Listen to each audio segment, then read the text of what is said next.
안녕하세요. 이상큐브입니다. 러시아 국영기업 로스텍은 싱글엔진을 장착한 5세대 전투기 개발에 주력하고 있다고 러시아의 중앙통신인 타스가 7일 보도해 주목되고 있습니다. 로스텍은 군수산업뿐만이 아니라 자동차와 전기 제약 등 국가 전략상에 있어 빠뜨릴 수 없는 공업 제품의 개발이나 수출을 목적으로 2007년에 설립된 국영기업으로 약 700개의 관련 기업으로 구성된 러시아 제1의 거대 복합기업입니다. 2018년도에는 약 260억 달러의 매출을 올렸으며 약 20억 달러의 순이익을 기록했습니다. 로스텍 CEO 세르게이 체메조프는 소형 혹은 중형 크기로 싱글엔진 5세대 전투기를 개발하고 있다고 7일 밝혀 주목을 받고 있습니다.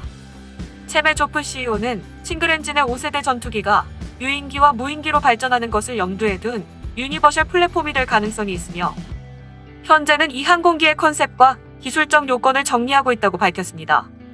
또한 이 항공기의 개발은 러시아 국방부 발주가 아닌 로스텍 단독 사업이며 체메조프 CEO는 장래 유망한 항공기라고 믿고 있으며 해외 파트너와의 협력 등을 포함한 다양한 옵션을 검토 중이라고 말했습니다.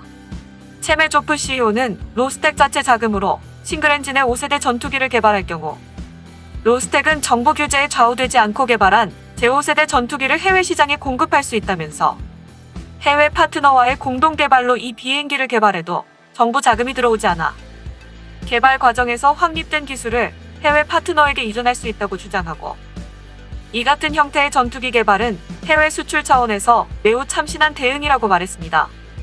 만약 위의 말이 사실이라면 세계 최초로 기업이 주도한 제5세대 전투기 개발이라는 점에서 체메조프가 주장한 대로 매우 참신한 대처라고 평가할 수 있습니다. 다만 로스텍은 러시아의 국영 국책기업이어서 러시아 정부의 뜻에 얽매이지 않는 결정이나 수출이 정말 가능한지 반대로 국책기업 로스텍이 새로운 접근법으로 제5세대 전투기 개발을 시작한 것은 러시아 정부의 뜻으로도 받아들여지기 때문에 체메조프 CEO의 주장대로 공동 개발한 해외 기업이나 정부의 기술 이전이라는 약속을 액면 그대로 받아들이기는 위험하지만 영국의 템페스트도 새로운 접근법을 통한 6세대 전투기 개발에 도전하고 있어서 러시아도 새로운 전투기 개발 접근법을 모색하고 있는 것으로 보입니다. 잠깐 현재 진행되고 있는 유럽의 6세대 전투기 개발 상황을 보면 유럽은 독일과 프랑스가 주도하는 국가 개발 방식과 영국이 주도하고 있는 기업 주도의 개발 방식으로 분류될 수 있습니다. 프랑스는 자국산 엔진 M88 채용과 항공모함 운용 능력을 주장한 끝에 1980년대 유럽에서 시작된 전투기 공동 개발 계획에서 이탈해 단독으로 4.5세대 전투기인 나팔을 개발했으나 프랑스 이외에 나토나 EU 회원국에 채택된 사례는 없으며 다소 최고 경영자 에릭 트라피아는 사실상 나토나 EU 회원국 전투기 시장에서 나팔은 퇴출되고 있다고 실토한 바 있습니다. 프랑스는 나팔의 후계기 개발 프로그램인 FCAS에 대해 독일과 스페인과의 공동 개발 방식을 선택했고 프랑스로부터 공동 개발 논의조차 받지 못했던 영국은 독자적으로 타이푼의 후계기 개발 프로그램인 템페스트를 만들었지만 두 프로그램의 목적만큼은 6세대 전투기 개발이라는 것에는 중복되지만 개발 접근법은 전혀 달라 매우 흥미롭습니다. FCAS는 공동 개발의 단점이라 할 수 있는 주도권 다툼을 막기 위해 프로그램 참가국들의 평등한 권리를 부여하지 않고 있으며 어디까지나 FCAS 개발의 주도권은 프랑스가 갖고 있으며 프랑스는 FCAS 개발의 주도권을 넣기 위해 독일과 공동 개발을 추진하고 있는 차기 전차 프로그램 MGCS의 개발 주도권은 독일에 넘겨준 상태입니다. 즉 FCAS의 개발 접근 방식은 국가 주도에 의한 합의의 기반과 개발비 분산, 워크 쉐어 조정 및 양산 규모 확보를 핵심으로 하는 유럽 전통의 공동 개발 접근 방식을 조금 손질한 형태라고 할 수 있는데 영국이 주도하는 템페스트 프로그램은 국가 주도에 의한 공동 개발을 부정하는 참신한 개발 방식의 핵심입니다.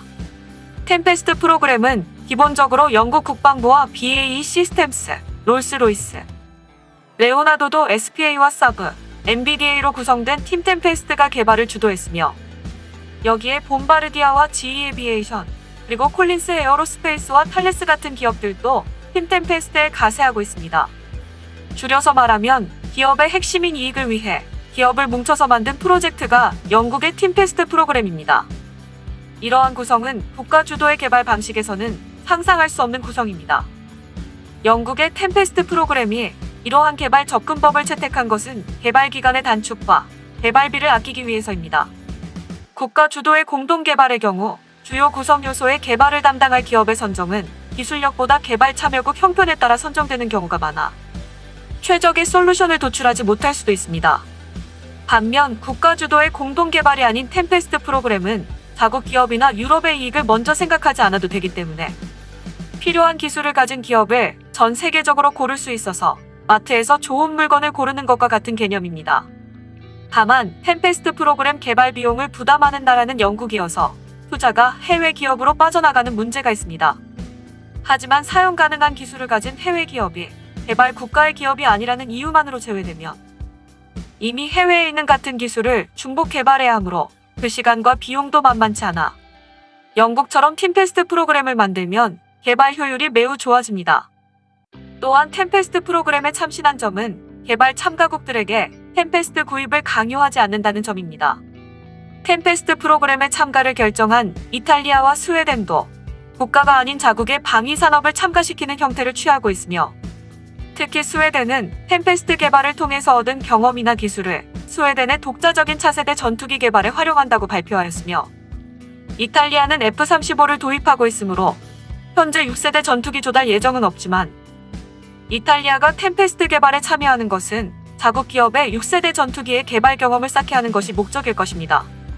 물론 템페스트 개발은 지금부터 시작이므로 새로운 개발 접근 방식이 원인이 되어 문제가 발생할 수 있지만 새로운 접근법을 적극적으로 도입해 나가는 유연성과 도전 정신은 평가할 만합니다. 과연 유럽 전통의 공동개발 방식을 채택한 FCAS가 정답인지 국가주도 공동개발을 부정하는 참신한 개발 접근법을 채택한 템페스트가 정답인지는 불분명하지만 러시아도 분명 영국의 참신한 개발 방식을 모방해 기업 위주의 5세대 전투기 개발에 나선 것은 분명해 보입니다. 어느 쪽이든 로스텍의 싱글엔진을 탑재한 제5세대 전투기가 개발되며 같은 싱글엔진의 F-35와 경합하기 때문에 흥미로운 움직임임에는 틀림없습니다. 여담이지만 러시아 관련 정보가 2가지 정도 더 있어 소개해드립니다. 첫 번째는 5세대 전투기 수호이 57과 관련해 러시아는 전파 흡수 재료로 제조된 그레이팅을 수호이 57의 에어인테크에 장착해 엔진팬이 반사하는 전파를 대폭 차단하는 데 성공한 것으로 보도되어 그동안 정면 스텔스 성능을 방해했던 문제가 하나 해결된 것으로 보입니다. 두 번째는 러시아의 차세대 잠수함과 관련한 소식입니다.